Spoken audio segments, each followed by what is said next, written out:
पहले तो लगता था इस मुल्क में है ही कुछ नहीं, सिर्फ सीपैक ही है, सीपैक के अलावा कुछ भी नहीं है। वही गेम चेंजर है, वही नाउजुबिल्ला हमारी किस्मत बदलेगा, वही नाउजुबिल्ला तकदीर बदलेगा हैं।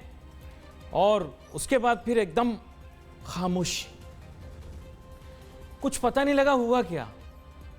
फिर बात हुई कुछ हल्की फुल्की सी, कोई मास्टर प्लान आ रहा है गवादर का, आओ भाई चलो वो भी देख लेंगे। इसका मतलब पहले वाला गवादर मास्टर प्लान से नहीं बना ना, पहला गवादर जो है अटकल पिच्चू बन गया। इतने अरसे जो जीडीए काम करती रही वो अटकल पिच्चू काम हुआ है। अभी मास्टर प्लान आएगा।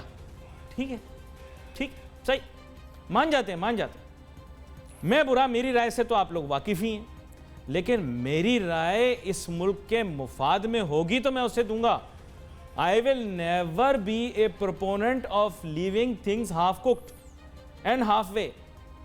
सीपैक का वो हिस्सा जो मेरे मुल्क के मुफाद में है उसको एग्जीक्यूट करना चाहिए। ऑल सेड एंड डन, जो शफाफ है शफाफियत के साथ उसे करना चाहिए, होना चाहिए। ठीक है जी। फिर अचानक एक दिन गुस्सा आया वजीर प्लानिंग को, वो बड़े जोश में आ गए, नाम नहीं ले रहा जानबूझ के। मिनिस्टर साहब ने जोश में आकर कहा सीपैक मंसूबे फलां फलां फलां फलां फलां। फिर उसके बाद उनको इशारा हुआ, पुत्र जरा जा थोला। फिर खामोशी। कहां गए सीपैक वाले भाई? मैं सवाल ये पूछना चाहता हूं कि सीपैक का मंसूबा सबसे ज्यादा तो भाई बलूचिस्तान के सूबे को बेनिफिट करने वाला था, वो सिलसिला कहां बना?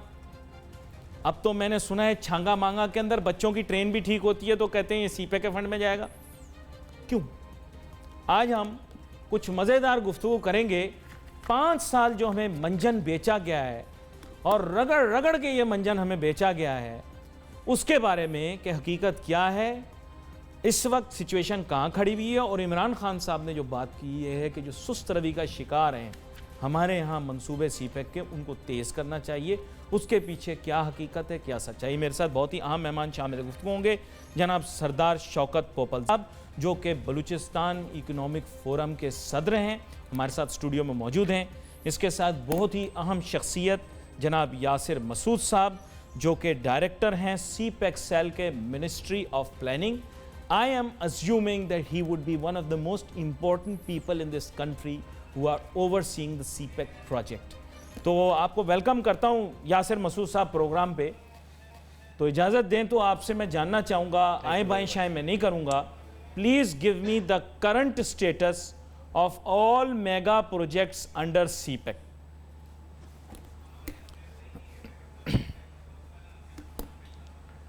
बिस्मिल्लाहिर्रहमानिर्रहीम। सबसे पहले तो मैं शुक्रिया अदा करता हूँ कि आपने मुझे मदऊ किया, और स्पेशली उस नोट के ऊपर जबकि हम समझते हैं कि जब बहुत सारी एजम्पशंस हैं, मैं कहूँगा बहुत सारी मिसकंसेप्शंस हैं, जैसे अभी आपने अपने इंट्रो में बड़े अच्छी तरीके से उन एजम्पशंस को आप सामने लेके आया अवाम के, लेकिन situation on ground situation it's completely otherwise. जो कि हम सोच रहे हैं या जो मीडिया के ऊपर जो जिस तरह की ख़बरें आ रही हैं, ऐसा हरगिज़ भी नहीं है। मैं थोड़ा सा इसके बैकग्राउंड में जाना चाहूँगा। पहले देखें, जब 2013 में ये पूरा आइडिया कंसीव हुआ था सीपैक का, तो पाकिस्तान उस वक्त अपने बड़े मुश्किल दौर से गुज़र रहा था। मैं उसकी ज़्यादा डिटेल्स में नहीं जाऊँगा क्योंकि 2015 से जो है वो प्रैक्टिकली फिर सीपैक के प्रोजेक्ट्स में काम शुरू हुआ। लेकिन सीपैक के अगर हम ओवरऑल आउटले को देखते हैं, उस पूरी बास्केट को देखते हैं, तो ये सर्टेन फेजेस में डिवाइडेड है। और फर्स्ट फेज़ जिसको हम अर्ली हार्वेस्ट फेज़ कहते हैं, इसमें हमने उन बॉटल नेक्स के ऊपर काम किया जिसमें पाकिस्तान को अशद ज़रूरत थी, पाकिस्तान पे उस पर काम करना था, क्योंकि पाकिस्तान एक बड़ा ह्यूज सम ऑफ GDP जो है वो लॉस कर रहा था because of power shortages, because of lack of infrastructure. तो इवन प्रीवियस गवर्नमेंट की भी अगर बात की जाए तो उन्होंने बिल्कुल राइटली जो है वो नेविगेट किया सीपैक के फर्स्ट फेज़ को, क्योंकि उसकी अशद ज़रूरत थी। मैं उसकी डिटेल्स में भी जाना चाहूँगा कि क्यों ज़रूरत थी। देखें, अगर हम एक एनर्जी के बारे में कहा जाता है कि when energy goes higher the countries economies goes higher, तो ये बड़ी इंपॉर्टेंट चीज़ है, क्योंकि हम because of shortage of energy if we can recall, आपको भी पता है कि हमारी बहुत सारी इंडस्ट्री जो है वो बाकी कंट्रीज में रीलोकेट हो रही थी because we were not able to plug in that required energy जो कि उसकी ज़रूरत थी। दूसरी ऑन द अदर पार्ट ये भी था कि हमारे कुछ इलाकों में 18 से 20 घंटे लोड शेडिंग हो रही थी, और जो सबसे बड़ा जो वर्स्ट इम्प्लीकेशंस हो रही थी इसकी वजह से, क्योंकि हम जो है अभी भी कहा जाता है कि हम एक एग्रेरियन इकोनॉमी है, एग्रीकल्चर इकोनॉमी है, यानी हमें एग्रीकल्चर इकोनॉमी से सेमी इंडस्ट्रियल की तरफ या इंडस्ट्रियल इकोनॉमी की तरफ जाना है, और इसके ये प्री रिक्विजिट्स हैं। उसके प्री रिक्विजिट्स ये हैं कि हम टेकन यासिर साहब, पॉइंट टेकन। मैं थोड़ा या औखाते थोड़ा या कोड़ा एंकर इंफ्रास्ट्रक्चर को खत्म करें। मेरे को वेला काटे, I am actually short on time, so therefore आपको मेरे ख्याल से जो क्वेश्चन मैंने पिन पॉइंट किया, आई नो पस मंजर आपने पेश किया, my viewers and listeners are already aware. मैं सिर्फ स्टेटस जानना चाह रहा हूं वेयर इट इज टुडे, क्योंकि आप जो जस्टिफिकेशन दे रहे हैं 100% agreed. Where are we standing on CPEC today? Okay, where are we standing today? Actually, since the inception of this new government, CPEC का जो ओवरऑल आउटले है उसको एक्सपेंड किया इस गवर्नमेंट ने। फ़र्क सिर्फ ये है कि CPEC के प्रोजेक्ट्स को, जो कि ऑलरेडी गवर्नमेंट जो है वो फाइनेंशियल क्राइसिस में है, तो गवर्नमेंट ये चाह रही है कि बहुत सारे प्रोजेक्ट्स को BOT में ट्रांसफ़र किया जाए, यानी बिल्ट, ऑपरेट और ट्रांसफ़र की जो टेक्नोलॉजी है या जो मोड है उसमें उनको लेके जाया जाए, ताकि कम से कम पाकिस्तान जो है वो जो डेट है वो पाकिस्तान की गवर्नमेंट को फेस करना पड़े। इन रियलिटी मैं आपको बताऊं कि इस गवर्नमेंट ने CPEC के प्रोजेक्ट्स को या CPEC का जो ओवरऑल कंसेप्ट है उसको इन्हेंस किया है, सिर्फ ये डाइवर्जन की है कि सोशो इकोनॉमिक की तरफ उसका फोकस बढ़ा दिया है। चलें जी, अमेजिंग। I'll just make सरदार शौकत पोपलजई साहब join the discussion, sir. If you don't mind, सरदार साहब, you know my style, so unfortunately I'll come straight to the point. How much have you benefited? How many billions of dollars have been invested in your province, and how many early harvest projects that were there in the initial design have been either completed or are on way? Ji. Bismillahirrahmanirrahim. Thank you very much. I don't want to give details, which again it will be repetition. The Balochistan Assembly has already aired its concern. The Chief Minister has already aired its concern. आपको पता है बलूचिस्तान में hardly 1 या 2% of CPEC declared CPEC by the previous government was $65 billion. ये मोहतरम फरमा रहे हैं कि इस गवर्नमेंट ने इन्हांस किया है, लेकिन मुझे बजट जो बताया गया वो 65 से अब जो ऐलान होता है वो $45 बिलियन का होता है। बहरहाल I don't want to make a clash of information. Problem ये है कि मैं तमाम चीज़ें गवर्नमेंट की मानता हूँ, प्रीवियस की भी, प्रेजेंट गवर्नमेंट की, but such gigantic projects, strategic project, which is going to integrate almost all the continents of the world, including export, import, जो भी है, its disclosure should be very quick and very fair. Unfortunately, up to now, not any successive government has declared fully what CPEC is. CPEC mean private sector should be comfortable कि जी CPEC के अंदर, आप देखिए government macro level, I agree कि government ने infrastructure उसको develop करना है, या गवर्नमेंट ने पॉलिसीज़ देनी है, या गवर्नमेंट ने जैसे फ्री जोन बनने। आपके सामने अभी 2 रोज़ हुए, चाइनीज़ एम्बेसडर ने बड़ा ओपनली बोला, आई थिंक वो I don't know it was under is diplomacy और दी गवर्नमेंटल डिप्लोमेसी, उन्होंने कहा जी जो फ्री जोन जो हैं वो बिल्कुल वैसे ही पड़े हुए हैं जहाँ से शुरू होने थे। ये चीज़ें जो हैं, अगर if there is some reason, the government should very fairly declare कि जी ये वजह है। देखें उनके साथ कौन लड़ सकता है, सब बिजनेस वजह बता दी ना यासिर साहब ने, we cannot increase our debt and we have to look at things in a different perspective. That's a very different। आपके सामने IMF की जो रिप्रेजेंटेटिव हैं अभी रिसेंटली वो बोल के गई कि जी CPEC जो है वो पाकिस्तान के ऊपर कोई बर्डन नहीं बन रहा। लोग फिक्र कर रहे थे, मीडिया ने लिखा कि जी IMF डर रहा है कि CPEC जो है वो पाकिस्तान का डेट रेशो बढ़ाएगा और problem, that is clear. Problem is कि federal government alone cannot make this project a success until unless they take provincial governments on board. How can you take a provincial government on board कि 47% of this country, Balochistan, only gains only 1 or 2% of that? Gwadar port तो पुराना project है, it is now part of CPEC, before it was not part of CPEC. Port तो बन नहीं, चुका I था। Think you are exaggerating. ऐसे No, no. exaggerate- आप बहुत ज्यादा बढ़ा के पेश कर रहे हैं। देखिए। 1 या 2% है। अच्छा, मैं पूछ लूं यासिर साहब से, आपने सर बड़ी अहम बातें की हैं, अगर आप इजाजत दें तो यासिर साहब, बात ये, क्या ये सही कह रहे हैं कि जो ओवरऑल सीपैक का आउटले है उसका सिर्फ 1 या 2% बलूचिस्तान जा रहा है? क्योंकि हमने तो देखा बहुत इस पर शोर शराबा हुआ कि जनाबे वाला वहां पर तो बड़ा मैसिव इन्वेस्टमेंट होगी। जी यासिर साहब। देखें, अगर हम गवादर की बात करें तो इवन सीपैक को अगर जब इनिशिएट हुआ था तो ये 1+4 पोर्टफोलियो था। अब इसको हम कहते हैं कि ये 1+5 पोर्टफोलियो है। और ये जो कंसर्न है गवादर का, ये इस करंट गवर्नमेंट ने बड़ा कीनली इसको टेकअप किया है। उसकी वजह यह है कि अगर आप देखें कि गवादर को हमेशा से एक स्टैंड एलोन प्रोजेक्ट के तौर पे लिया गया है, और स्टैंड एलोन प्रोजेक्ट से मुराद ये है कि 12 प्रोजेक्ट सिर्फ डेडिकेट किए गए हैं गवादर के लिए। उसमें सोशो इकोनॉमिक के भी हैं, उसमें इंफ्रास्ट्रक्चर के भी हैं, उसमें एनर्जी के प्रोजेक्ट्स भी हैं। थोड़े बहुत कंसर्न्स थे गवादर में बलूचिस्तान के लोगों के, लेकिन गवर्नमेंट जो है उसके ऊपर पूरी तरह they are completely aware of this. Previously कुछ मंथ पहले एक 1 बिलियन का ग्रांट जो है वो पाकिस्तान को मिला है चाइना की तरफ से, जिसका मेजर चंक जो है वो गवादर में अब इन्वेस्ट होगा। अब आप देखें कि गवादर में जो है वो वोकेशनल ट्रेनिंग सेंटर्स जो हैं उनका क़याम हो रहा है, हॉस्पिटल्स का क़याम हो रहा है। मैं इसमें ये कहना चाहूँगा कि सबसे पहले तो हमें इस चीज़ की समझने की ज़रूरत है और बताने की भी ज़रूरत है कि सीपैक का प्रोजेक्ट जो है ये इंक्लूसिव है, ये तमाम सूबों के लिए है। Even belt and road initiative का जो पूरा कॉन्सेप्ट है ये भी इंक्लूसिव है। अगर हम इसको इस तरीके से लेके जाएं कि ये किसी एक ख़ास रीजन को जो है वो ज़्यादा प्रेफर कर रहा है और बाकियों को नहीं कर रहा, मैं समझता हूँ ये कहना गलत है।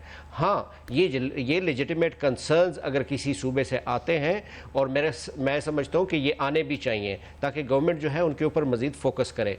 अब जो है दूसरी मैं इसमें इंपॉर्टेंट बात करना चाहूँगा कि अनफॉर्चुनेटली हमारे लोग जो हैं वो बाज़-औक़ात दे एक्सपेक्ट टू मच, और बड़ा जल्दी वो जो है वो रिजल्ट ओरिएंटेशन की तरफ जाते हैं। अदरवाइज ये होता है कि इकोनॉमिक जो एक्टिविटी है इट टेक्स इट्स टाइम। अभी जो सेकंड फेज है जिसमें हम ऑलरेडी एंटर हो चुके हैं, ये स्पिरिचुअल फेज है। यानी इसमें एक्सपेक्टेशंस हम बिल्ड नहीं करते, एक्सपेक्टेशंस एक्चुअली हमारी हुकूमतें बिल्ड करती हैं, वो हमें लाल बत्ती के पीछे लगा। जितनी शहबाज शरीफ साहब और नवाज शरीफ साहब ने सीपैक की बात की, ऐसे लगता था जैसे पाकिस्तान नौजुबिल्ला खत्म हो जाएगा अगर सीपैक का मंसूबा आगे नहीं बढ़ेगा, और यह साबित हो गया कि पाकिस्तान को कुछ नहीं हुआ। सीपैक सुस्त रवि का शिकार हो या तेज हो, ताहम मुल्क के मुफाद में जो मंसूबे हैं उनको लगना चाहिए। Let's take a short break.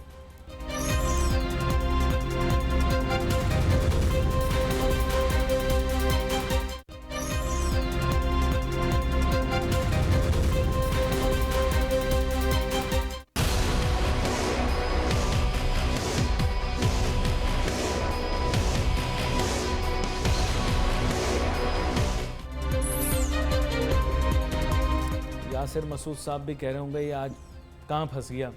बात यह है कि यासिर मसूद साहब, ये बड़ा पेचीदा किस्म का प्रोग्राम होता है। I don't like to put people in tight corners और ऑकवर्ड सिचुएशंस, लेकिन फैक्ट ये है कि आप सही कह रहे थे कि कभी कभार हमारी जो है वो एक्सपेक्टेशन बहुत बढ़ जाती है।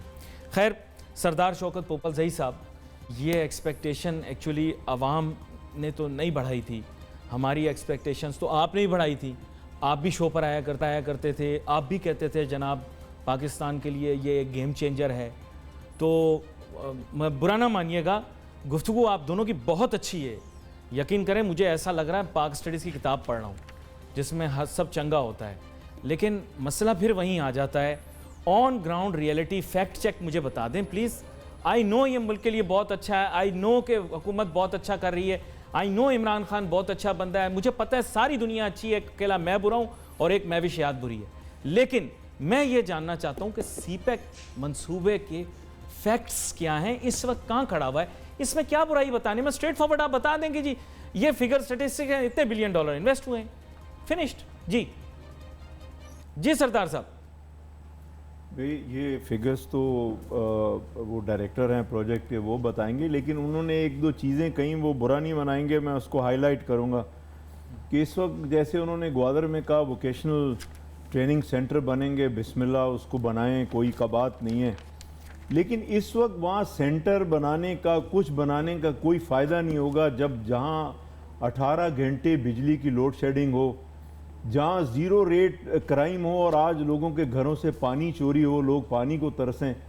तो मैं समझता हूं कि हुकूमत वक्त या प्रोविंशियल गवर्नमेंट हो या फेडरल गवर्नमेंट हो, उनकी प्रायोरिटी है कि वो जो नेसेसिटीज ऑफ लाइफ हैं उनको प्रायोरिटी दें। आप देखिए सेंटर पॉइंट है, कई लोग, मैं बहुत से मुल्कों में जाता हूं जहां लोग जानते ही नहीं थे ग्वादर क्या है, आज वो भी जानते हैं ग्वादर सीपैक की वजह से।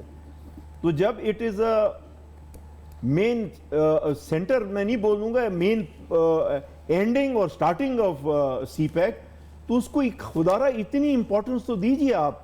नो डाउट आप फ्री जोन बनाएंगे, फ्री जोन की भी अपनी कहानी है कि आज तक फ्री जोन को टैक्सेशन डिक्लेरेशन नहीं हुई।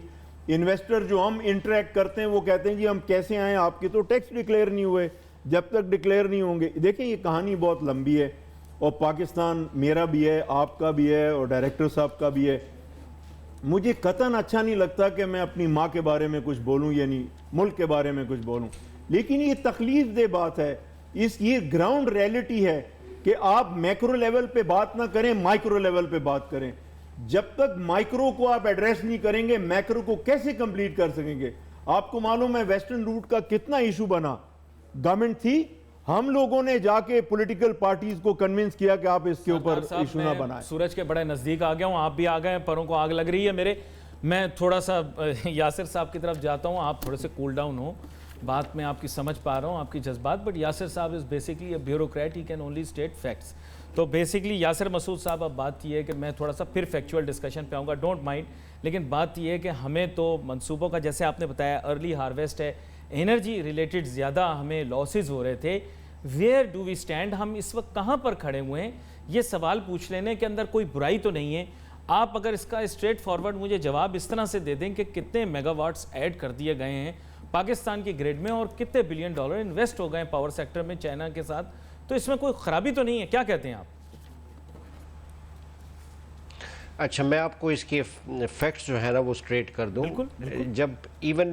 जब इसका प्रॉपर आउटले आया था सी पैक का, तो इसकी जो कंप्लीट प्रोजेक्ट्स की बास्केट थी वो तकरीबन 44 जो है वो MOUs हुए थे, तकरीबन 44 प्रोजेक्ट्स पे काम करना ठीक है था। जी। लेकिन अब तक की जो लेटेस्ट फिगर है, तकरीबन 21 प्रोजेक्ट्स के ऊपर काम शुरू हुआ अर्ली हार्वेस्ट फेज में, इंक्लूडिंग इस फेज में भी।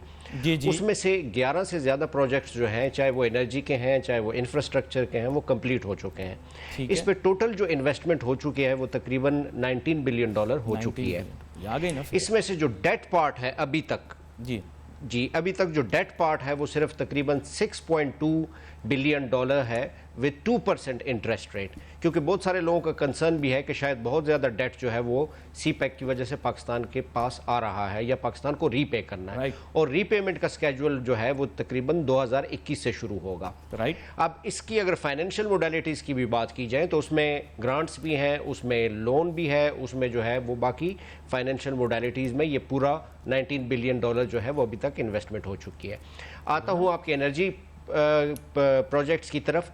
तकरीबन 10,000 मेगावाट से ज़्यादा जो है वो नेशनल ग्रिड में ऐड हो चुका है, और 2021 तक पाकिस्तान का जो एनर्जी शॉर्टफॉल है या एनर्जी डेफिसिट है, पाकिस्तान उससे कम्प्लीटली जो है वो जान छुड़ा लेगा। आई अंडरस्टैंड कि अभी भी बहुत सारी ऐसी जगह हैं जहाँ पे एनर्जी शॉर्टफॉल हो रही है, लेकिन अभी देखें प्रीवियसली जो पाकिस्तान का indigenous third coal power project है उसने काम शुरू कर दिया है, और सबसे अच्छी बात यह है कि सी पैक के प्रोजेक्ट्स में हमारे पास एनर्जी मिक्स है, और एनर्जी मिक्स जो है वो पूरी दुनिया में वो इस वक्त काम कर रहे हैं। ये तासुर भी गलत है कि जी वो शायद कोल के जो प्रोजेक्ट्स हैं वो डिप्लीटेड हैं या वो पाकिस्तान को ज़्यादा बेनिफिट नहीं करेंगे, ऐसी हरगिज़ बात नहीं है। इसके ऊपर चाइना में भी काम हो रहा है, इसके ऊपर इंडिया में भी हो रहा है, इसके ऊपर बाकी अभी जो कोल का प्रोजेक्ट लगा है, अभी इस वक्त की जो लेटेस्ट प्रोग्रेस है ये मैंने आपको बताई है। ये बड़ा अच्छा जो प्रोजेक्ट लगा है अभी कोल का, काफ़ी चाइना भी उसको एडवर्टाइज कर रहा है in the sense as a success of the CPEC project. ये भी अभी फंक्शनल हो गया है, अभी जो रिसेंट मैंने सुना है सीपैक। हाँ जी, थर्ड प्रोजेक्ट जो है वो फंक्शनल हो गया है। इसके अलावा बाकी जो हैं, जिस तरह मिसाल के तौर पे हमारे पास साहिवाल कोल पावर प्रोजेक्ट है, मैं आपको ये बताऊं कि मैंने पर्सनली वहाँ कई दफ़ा विजिट भी किया है। This is one of the state of the art project in Pakistan. ये जो मिसकंसेप्शन है कि शायद वो एनर्जी एफिशिएंट नहीं है या उसके साथ एनवायरमेंटल जो है वो इश्यूज़ आएंगे, ऐसा हरगिज़ भी नहीं है। आप पर्सनली भी जाके वहाँ विज़िट करें and you would come to know कि दुनिया की बेस्ट टेक्नोलॉजी जो है वो साहिवाल कोल पावर प्रोजेक्ट में इस वक्त यूज़ हो रही है। सिर्फ फ़र्क इतना है कि अगर हम इस वक्त बात करें कि जैसे मैंने पहले कहा कि ये तो एक बहुत बड़ा मिसकंसेप्शन है कि लोग ये समझ रहे हैं कि शायद सीपैक के प्रोजेक्ट्स को स्लो डाउन कर दिया गया है या उसको डोरमेंट कर दिया गया है या उसको अंडर द कारपेट कर दिया गया है। ऐसा हरगिज भी नहीं है। जैसे मैंने आपको कहा कि इसको तो 1+5 पोर्टफोलियो के तौर पे अब लिया जा रहा है। बड़ी इंटरेस्टिंग बात है यहाँ सेकंड फेज में। जी, मैं आता हूँ सेकंड फेज की जाने बताऊँ। सरदार शौकत पोपलजई साहब, आप देख लें statistics, you got what you signed up for. सीधी सादी बात है कि जब हमने बात की कि जनाब प्रोजेक्ट का जो आउटले है उसमें से एनर्जी जो है बड़ा कंपोनेंट होगा, उसमें से जनाब यासिर मसूद साहब का कहना यह है कि 19 अरब डॉलर 19 बिलियन डॉलर्स लग चुके हैं। तो अब वो किस भी सोर्स से हो, मैं अब उनकी मोडेलिटीज और डायनेमिक्स उन्होंने बता दी हैं। आप मुझे बताएं, इतना बेहतरीन तो पेस चल रहा है और आपको क्या चाहिए? जो आप साइन अप के लिए हुए थे वो हो गया, क्या कहते हैं आप? नहीं माशाल्लाह, ये बिल्कुल इनकी बात को चैलेंज नहीं किया जा सकता क्योंकि ये गवर्नमेंट्स हैं, इनके पास बिल्कुल राइट फिगर्स हैं। एक भी चीज़ ऐड कर दूं कि लेटेस्ट जो लास्ट वीक हुआ वो हबको 1320 मेगावाट पावर प्लांट जो है वो उसको भी ऑन किया गया, that is also on coal based जी। तो बिल्कुल मैं एनर्जी मिक्स पे एग्री करता हूँ कि ये तो पूरी दुनिया में वेस्टेड इंटरेस्ट हैं जो इन्वायरमेंट के नाम पे डिसइंफॉर्मेशन करते हैं, और पाकिस्तान में भी ऐसा है कि वो कोल को वो कहते हैं कि जी नहीं करें। हब के ग्वादर के अंदर खुद एक कोई 300 मेगावाट का पावर प्लांट जो अप्रूव हुआ है वो भी कोल बेस्ड है। तो ये तो गवर्नमेंट की और एनवायरमेंटल डिपार्टमेंट की जिम्मेदारी है कि वो इस डिसइंफॉर्मेशन को काउंटर करे और वैसे ले। देखिए, मैं let me clear one thing, there is no challenge to any government about their intentions because it's a national interest project और हमारे पाकिस्तान के फ्यूचर जनरेशन के लिए ये इम्पोर्टेंट प्रोजेक्ट है। तो इनकी इंटेंशन, प्रॉब्लम ये है कि उसको एक ओपन बुक की तरह इस्तेमाल किया जाए तो ज़्यादा बेहतर है। देखिए, आज भी बिजनेस कम्युनिटी जो है जिसको सेकंड फेज़ में, अब जो सेकंड फेज़ जब शुरू होगा तो इसमें प्राइवेट सेक्टर का बहुत बड़ा रोल है क्योंकि पाकिस्तान जैसे एग्रीगेरियन हमारा हुआ, बलूचिस्तान खुद 67% इकॉनमी बलूचिस्तान सूबे की एग्रीकल्चर पे। तो हमारे यहाँ आज तक देखें सबसे बड़ी कोस्ट लाइन हम लोगों के पास है about 800 kilometre. Fisheries is a very important sector, उसके अंदर दोनों फेडरल और प्रोविंशियल गवर्नमेंट ने कोई रोल अदा नहीं किया ताकि चाइनीज़ इन्वेस्टर आके उससे आगे चल सके। मेरा सिर्फ ये कहने का मकसद है कि आप गवर्नमेंट अपना रोल अदा करे, प्रायोरिटी सेट करे, लेकिन for God sake priorities take general public, take the private sector on board, take their opinion, their ideas also. अभी सेकंड पे बताएंगे ना कि इसके बाद क्या क्या करना है। अभी एग्रेरियन और एग्रीकल्चर के बारे में भी और इंडस्ट्री के बारे में भी बताएंगे। Let's take a short break.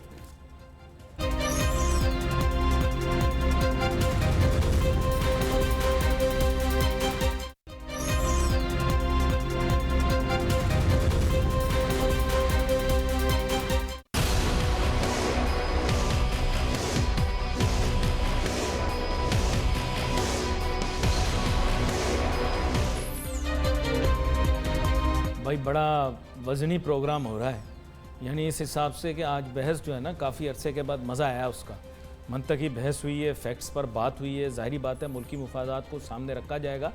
कहते हैं सब लोग मुल्की मुफादात हैं, लेकिन फिर बात यही आ जाती है कि मामलात जो है ना वो फिर ऐसे मुफादात की जानिब चले जाते हैं जो शायद मुल्क के लिए ना हो बल्कि एक मखसूस सियासी जमात, एक तबके के लिए हो। तो हमारी तो ख्वाहिश यही है कि तमाम ऐसे मंसूबे लगें जो पाकिस्तान की मईशत को मजमूई तौर पर फ़ायदा पहुँचाएँ। यासिर मसूद साहब ने जो तस्वीर हमारे सामने खींची, भाई डायरेक्टर हैं सीपैक के और मिनिस्ट्री ऑफ प्लानिंग के अंदर, तो बुनियादी बात यह है कि उन्होंने जो पेश किए figure statistics, they are very convincing. और मैं तो बड़ा मुतमईन हुआ ये सुन के कि भाई 19 अरब डॉलर अगर पाकिस्तान में लग गए हैं तो अब सीधी सादी बात है कि अवाम पाकिस्तान को समझ जाना चाहिए कि जो वो एक्सपेक्ट कर रहे हैं उसी हिसाब से काम जारी है। बाकी 10-15 साल के अंदर इसके और फ्रूट्स भी होंगे, वो सामने आएंगे। यासिर साहब, अब आप सेकंड बात कर रहे थे, माजरत वो पहला हिस्सा आपने मुकम्मल कर लिया, दूसरे हिस्से के बारे में भी बताएं, फिर उसके मुतालिक भी बात करेंगे। जी देखिए, प्रीवियस गवर्नमेंट में या जब से फर्स्ट फेज़ में था, जिस तरह की प्रोग्रेस हो रही थी सीपैक की, तो एक लोगों का एक बड़ा, मैं समझता हूँ कि एक लेजिटिमेट कंसर्न्स थे कि वो ये चाह रहे थे कि जी एक ट्रिकल डाउन इफेक्ट जो है वो लोगों को महसूस नहीं हो रहा था, क्योंकि किसी भी इकोनॉमिक एक्टिविटी लाइक अ colossal economic activity like CPEC, तो उसका जो इवेंचुअल बेनिफिट्स हैं वो लोगों की स्टैंडर्ड ऑफ लिविंग पे होना चाहिए। यही जो है वो चाइना ने भी किया। बहुत अहम। 700 मिलियन पीपल जो है आउट ऑफ पॉवर्टी उन्होंने उससे निकाले जस्ट 4 डिकेड्स में। हम भी ये एक्सपेक्ट करते हैं, इसीलिए ये प्रोजेक्ट का है जो है वो आगाज़ हुआ है। ये सिर्फ एनर्जी या इंफ्रास्ट्रक्चर या रोड्स या इनका प्रोजेक्ट नहीं है, बल्कि इवेंचुअल जो बेनिफिट है वो लोगों तक जाना है। इसीलिए इस गवर्नमेंट ने इस चीज़ को बड़ा जो है वो सीरियसली टेकअप किया। और क्यों हम बात कर रहे हैं कि इसको सोशो इकोनॉमिक की तरफ डेवलप किया गया या डाइवर्ट किया यहाँ गया, पे एक छोटा सा एस्पेक्ट इंट्रोड्यूस कर दूं। एक्चुअली ये गवादर सेंट्रिक प्रोजेक्ट था, अगर आप बुरा ना माने, क्योंकि जो सीपेक के मुतालिक जितनी भी बातें हो रही थी देवर ऑल गवादर सेंट्रिक, यानी गवादर के गिर्द घूम रही थी। तो बुनियादी बात यह कि जब इसको रेज करते हैं तो इसको मेरे ख्याल इवेट नहीं करना चाहिए, इसको एड्रेस करना चाहिए इस इशू को। क्या वाकई में ये प्रोजेक्ट जो है अभी भी गवादर सेंट्रिक है? क्या अभी भी लॉजिस्टिकल रूट्स पर काम हो रहा है? जी,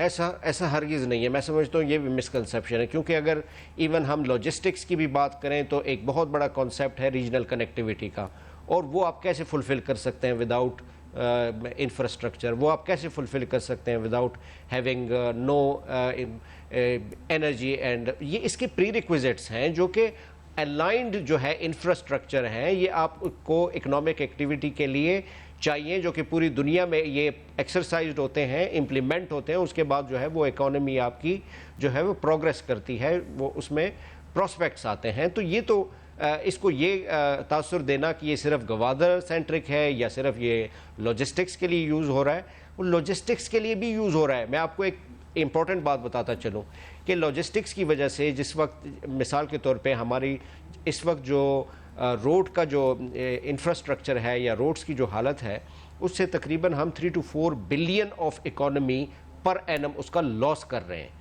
तो ये जब हमारी रोड्स जो हैं इम्प्रूव होंगी, ये लॉस हम बचाएंगे, और ये हमारी जो इकोनॉमिक एक्टिविटी है या ये हमारी बचत की सेंस में जो है पाकिस्तान को इसका फ़ायदा मिलेगा। बड़ा इसेंशियल एस्पेक्ट आ गया। मैं ज़रा फास्ट मूविंग करें, रखना चाह रहा हूँ। सरदार शौकत पोपलजई साहब, अब आप ज़हनी तौर पर मुतमैन हो जाएं। बात यह है कि आप बार बार बात कर रहे हैं, उन्होंने वजाहत कर दी ये गवादर सेंट्रिक नहीं है। जो पिछली हुकूमत कहती रही है वो उस तरह से ना लें आप चीज़ों को, वो आपको मुख्तलिफ एंगल दिखाती रही है, और जो लॉजिस्टिक्स का एस्पेक्ट है वो भी इन्होंने बता दिया। तो अब आप जहन मुतमैन हो जाना चाहिए आपका कि पिछले और थे, अब वाले और हैं, और मिजाज प्रोजेक्ट का फ़र्क है। जी, मैं बिल्कुल है, और बलूचिस्तान की इम्पोर्टेंस पाकिस्तान की वजह से और ग्वादर की इम्पोर्टेंस बलूचिस्तान की वजह से, बलूचिस्तान की इम्पोर्टेंस ग्वादर की वजह से नहीं है। It's not question of centric, बस व्हेन यू टॉक, आप 6 कॉरिडोर्स की बात करते हैं और उसमें से एक सीपैक की बात करते हैं, और फिर काशगर से ग्वादर, खुद चाइना जो है, खुद चाइना बार बार उसको दुनिया को इम्प्रेस करता है कि जी काशगर से ग्वादर, ग्वादर से काशगर।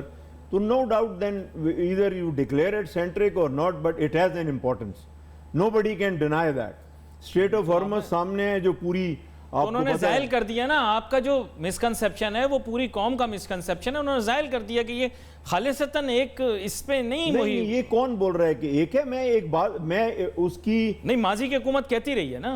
ना माजी की हुकूमत ने, देखे, एक ये तो मानने की बात है, अगर ऐसा नहीं था तो इतनी कितने प्राइम मिनिस्टर ग्वादर में आके कितने इवेंट्स के फीते काट चुके, इनके अपने प्लानिंग कमीशन के लोग वहां पे आके फीते काट चुके। अगर नहीं था, या तो ये फिर सेलिंग पॉइंट था, in other words, in commercial point of view के जी सेलिंग पॉइंट है, ग्वादर का नाम यूज करें और आगे चले। बहरहाल in Balochistan private perspective, I very clearly say that Gwadar is important because of Balochistan province. It's अल्हम्दुलिल्लाह integral part of the Balochistan province, लेकिन फिर भी बलूचिस्तान का सबर है कि वो पूरा पोर्ट सेंटर, हर चीज, यानी मास्टर प्लान उसके हाथ से बाहर है। वो फेडरल गवर्नमेंट चाइना के साथ मिलकर बना रहा है, पोर्ट ऑपरेशन फेडरल गवर्नमेंट करेगी। तो मैं उसको कोई चैलेंज नहीं कर रहा हूं, मेरा चैलेंज भी नहीं है, मेरी गुजार मैं ये कर रहा हूं कि आप इंपॉर्टेंस ले या न लें, इंपॉर्टेंस तो है। ये बात आपने बड़ी अहम की है, लेकिन पेशरफ्त के अंदर जैसे उन्होंने बताया कि लॉजिस्टिक्स पे काम हो रहा है, अपग्रेडेशन जब हो रही है, जब ओवरऑल रोड्स की अपग्रेडेशन होगी तो इंफ्रास्ट्रक्चर तो पूरे मुल्क का इंप्रूव होगा ना। और आप लोगों का काम तो फर्स्ट प्रायोरिटी में 2014 में मुकम्मल हो चुका है, 2015 में कि नहीं हुआ? आपका रोड इंफ्रास्ट्रक्चर तो कंप्लीट हो गया 2015 में। आपको याद होगा नवाज शरीफ साहब को गाड़ी में बिठा के चक्कर लगवाया गया था। फिर आपने पॉलिटिकल रिपरकशंस भी उसके देखे कि जो चक्कर लगे और क्या हुआ वो भी आपने पूरा देखा। यासिर साहब कुछ ऐड करना चाह रहे हैं। जी यासिर साहब। देखिए, अगर हम let's for example let's put it this way, अगर हम इसको कहते हैं कि ये गवादर सेंट्रिक है, अगर हम इसको एज्यूम करें तो इसमें क्या कबाहत है? क्योंकि गवादर की इम्पोर्टेंस इतनी ज़्यादा है कि रीजनल कनेक्टिविटी का जो कॉन्सेप्ट मैंने बताया कि हम ये कहते हैं कि in the coming time Gwadar की वजह से पाकिस्तान को लेबल किया जा रहा है कि it will become zipper of Eurasia. जितनी भी इकोनॉमिक एक्टिविटी है, रीजनल एक्टिविटी है, उसका जो सेंटर पीस है, उसका जो न्यूक्लियस है, वो गवादर की वजह से पाकिस्तान बनने जा रहा है। चाइना जो है वो क्यों गवादर की तरफ आना चाहता है? हम गवादर को कहते हैं कि ये जो है क्राउन ऑफ सी पैक है, और चाइनीज़ कहते हैं कि ये crown of belt and road initiative है।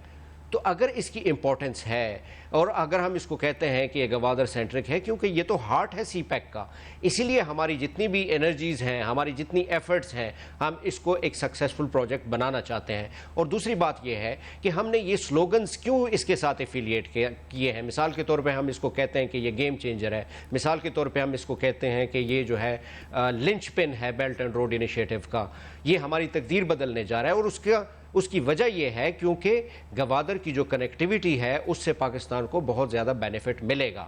सबसे इम्पॉर्टेंट बात यह है, मैंने इसके ऊपर काफ़ी लिखा भी है इंटरनेशनली भी, स्पेशली बलूचिस्तान के हवाले से। तो मैं चाहूँगा कि किसी वक्त ये मेरे आर्टिकल्स भी पढ़ें, और उसमें मैंने बहुत सारी मिसकंसेप्शंस को डीमिस्टिफाई किया है, गवादर के हवाले से भी और बलूचिस्तान के हवाले से भी। फ़र्क सिर्फ ये है कि हमें ये समझने की ज़रूरत है, जैसे मैंने पहले कहा, आप भेज दें, मैं इनको दे दूंगा कि ये इंक्लूसिव प्रोजेक्ट है। इसको ये पाकिस्तान का प्रोजेक्ट है, ये किसी पॉलिटिकल पार्टी का प्रोजेक्ट नहीं है। ये जो है हम किसी एक पॉलिटिकल पार्टी से इसको एफिलिएट नहीं कर सकते। ये पाकिस्तान की तकदीर डेफिनेटली बदलेगा। सिर्फ ये है कि हम वो लोग हैं, हमने इसके लिए एफर्ट्स करनी है कि हमने इसको गेम चेंजर बनाना है। ये जितने स्लोगन्स हमने इसको दिए हैं, इसमें सब्सटेंस पाकिस्तानी अवाम ने लेके आना है, पाकिस्तानी गवर्नमेंट ने लेके आना है, पाकिस्तान के जो स्टेक होल्डर्स हैं उन्होंने लेके आना है, सिविल सोसाइटी ने लेके आना है, मीडिया ने लेके आना है, थिंक टैंक्स ने लेके आना है। हम सबको इसके लिए मिलकर काम करना है। उन चाइनीज़ की अगर हम बात करें हैं, they have done there bit. उन्होंने यहाँ इन्वेस्टमेंट करनी थी, उन्होंने इन्वेस्टमेंट कर दी। इवन अगर हम मास्टर प्लान की बात करें, उसमें ये अगेन एक मिसकंसेप्शन है कि जी मास्टर प्लान क्यों नहीं अभी तक बन रहा। उसकी रीज़न ये है क्योंकि हम उसको पाकिस्तानी स्टाइल में जितना ज़्यादा इकोनॉमिकली वाइबल बनाना चाहते हैं, हम बनाना चाहते हैं। चाइनीज़ की तरफ से हमें मास्टर प्लान मिला है, लेकिन पाकिस्तानी गवर्नमेंट ने उसको एक्सेप्ट नहीं किया, क्योंकि हम चाहते हैं कि जो हमारी जो कंडीशंस हैं पाकिस्तान की, जो पाकिस्तान के लिए सूटेबल हैं, उस तरीके से हम इसको ये बड़ी अहम बात आपने की है, ये आपने बड़ी अहम बात की, मैं इनको भी समझा रहा हूँ यही बात। सरदार साहब सुन ले बात, ये जो बात इन्होंने की है कि उन्होंने दिया है, हमने कहा है साहब हम वो बनाएंगे जो हमारे मुल्क के जो ऑब्जेक्टिव्स के साथ मैच करता हो। देख लें, सुन लें बात। जी सरदार साहब कुछ कहना चाहेंगे? चेहरे के तासुरात बदल गए। मैं पहले आपको अर्ज कर चुका हूं कि इनकी, because he is a government official, he is authority on the subject, so there is no way I can challenge his words. अल्हम्दुलिल्लाह वो मुल्क के इंटरेस्ट में बिल्कुल ठीक कह रहे हैं। मेरा सिर्फ ये कहने का है कि मास्टर प्लान फेडरल गवर्नमेंट बनाएगी, प्रोविंशियल गवर्नमेंट का कोई इतना रोल नहीं है, ग्वादर के लोगों को मालूम नहीं है, प्राइवेट सेक्टर को मालूम नहीं है। No doubt this master plan, Gwadar का ऑलरेडी गवर्नमेंट ने, प्रोविंशियल गवर्नमेंट ने बहुत पैसा खर्च किया हुआ है। आप ग्वादर में जाके देखें तो सही कि वो रोड जो हैं वो अंडर सैंड ड्यून्स उनके ऊपर आ रहे हैं, वो अलग बात है, लेकिन गवर्नमेंट ने भी, प्रोविंशियल गवर्नमेंट ने भी कोई इन्वेस्टमेंट की है। तो मेरा सिर्फ ये कहने का मकसद है कि आप जो स्टेक होल्डर्स हैं, प्राइवेट सेक्टर, उनको किसी काबिल समझें, उनको भी उसके अंदर इन्वॉल्व करें, ताकि ग्वादर फास्ट पेज पे आपके काम करने के बाद, अल्हम्दुलिल्लाह, अल्लाह आपकी मदद करे, तरक्की दे, आप आगे चलें, लेकिन प्राइवेट सेक्टर जो है उसको पाए तकमील तक पहुँचाएं। आप दोनों मेहमानों का बहुत बहुत शुक्रिया। आगे आने वाले दिनों के अंदर नाजरीन मैं भी आपको एक नया पर्सपेक्टिव करूंगा, जब पाकिस्तान का नक्शा देखेंगे और दुनिया में गूगल मैप्स या कोई इस तरह की एप्लीकेशन लगाकर दुनिया के नक्शे पर देखेंगे कि पाकिस्तान किस जगह वाक़ है और हमारे पास जो कोस्ट लाइन है उसका एक्सेस कहाँ कहाँ है, तो फिर आपको अंदाज़ा होगा कि हमारी क्या अहमियत है। और वो आगे आने वाले दिनों के अंदर आपको बताएंगे। वो मईशत से भी वाबस्ता है और भी बहुत सारी चीज़ें हैं। We wait for your messages on Facebook. यहाँ पे अली नासिर हमारी टीम को इजाज़त दीजिए। अल्लाह हाफिज़।